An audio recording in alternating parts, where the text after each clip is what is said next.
हे friends, तो काफी ही quick review में बात करेंगे समय के बर्बाद करने वाले नेटफ्लिक्स के कोरियन शो की। जी हाँ, कोरियन शो जिसका रिव्यू इतना ज्यादा लेट है कि मैं खुद इस शो को देखने के बाद शॉक में चला गया था कि असल मायने में नेटफ्लिक्स वालों ने ये क्या बनाया। और हाँ, ये भी बात मेंशन करके बता दूं कि इस 12 एपिसोड्स के एक घंटे की लेंथ के शो को मैंने पूरा का पूरा झेला है, क्योंकि मैं देखना चाहता था कि कोरियन की हद अपने कंटेंट को लेकर के कहाँ तक जाती है। क्योंकि आज की तारीख में इंडिया में इसका इतना ज्यादा ट्रेंड चल रहा है कि लोग कोरियन कंटेंट के नाम पर आपको कैसी भी सीरीज आए वो प्रोवाइड करते हैं कि भाई ये कंटेंट देखो, ये कितना ज्यादा अमेजिंग है। तो उसी की तरह जब इसके ट्रेलर को भी देख करके मैंने थोड़ा बहुत इस कंटेंट को समझने की कोशिश की थी, तो कहानी मीटियोर गिरने की है जो कि सीधे सीधे कोरिया में गिरेगा, यानी कोरिया से दुनिया के अंत होने की शुरुआत हो जाएगी, जो सुनने में काफी ज्यादा इंटरेस्टिंग लगता है। लेकिन उसके बाद ये ट्रेलर हमें इंसान कितने ज्यादा गिर सकते हैं या फिर खुद को बचाने के लिए किस तरीके की, यानी कि किस लेवल पर सर्वाइव करने की कोशिश करेगी, उस पर भी फोकस करेगी। तो आपको हाईली रिकमेंड करूंगा कि आप ग्रीनलैंड जैसी फिल्म देख लो, वो ज्यादा बेटर है इस शो के मामले में। जो शो अपनी लेंथ में शुरुआत में तो ठीक ठाक सी कोशिश कर ये बताने की सिचुएशन दिखा रहा था कि कोरिया ऑलमोस्ट खाली हो चुका है, क्योंकि बड़े लोग हमेशा बचकर निकल जाते हैं, छोटे लोग पीछे रहते हैं। जिसके बाद वहाँ की गवर्नमेंट और हाँ आर्मी वाले सिचुएशन को किस तरीके से संभाल रहे हैं और वो लोग भी उस सिचुएशन में कैसे सर्वाइव कर रहे हैं, ये शो उन सब पर अपना बेस तैयार करती है। लेकिन जब प्रेजेंटेशन की बात आती है तो मेकर्स वहाँ पर पूरी तरीके से हकते हुए आपको शो में बेमतलब की कई सारी चीजें प्रोवाइड कर देंगे, क्योंकि दुनिया जहाँ पर खत्म हो रही है तो वहीं किसी रिवेंज लेना है, और अगर रिवेंज लेकर के कोई आ गया है तो मर्डर जैसा गिल्ट सामने वाला कबूल करवाने के चक्कर में पड़ा हुआ है, जो अगर हाँ उसने बता भी दिया तो फिर यहाँ पर रूठना मनाना, ये सारी की सारी सिचुएशन चलती रहती है। बाकी कोरिया से लेकर के जापान तक में बच्चों के टॉपिक को लेकर के देखा ही होगा कि आपने किस तरीके से ट्रीट किया जाता है। तो यहाँ पर भी मैं वर्ड को थोड़ा म्यूट कर दूंगा कि पीडो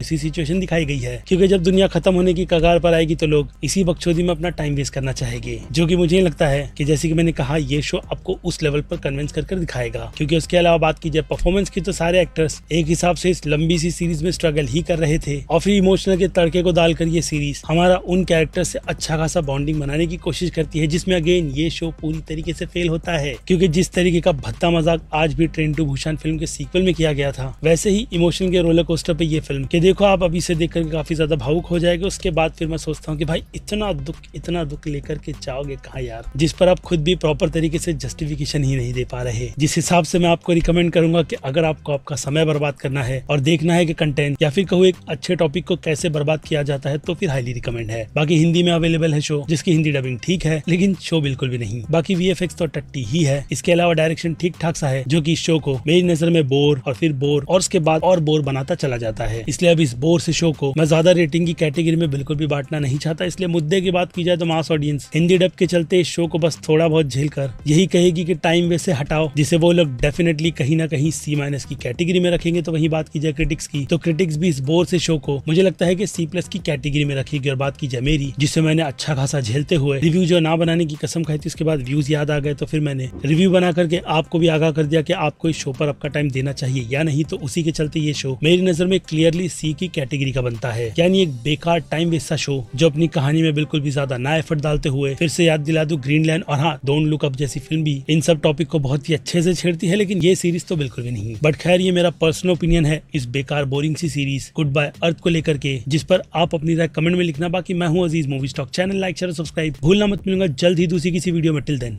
बाय।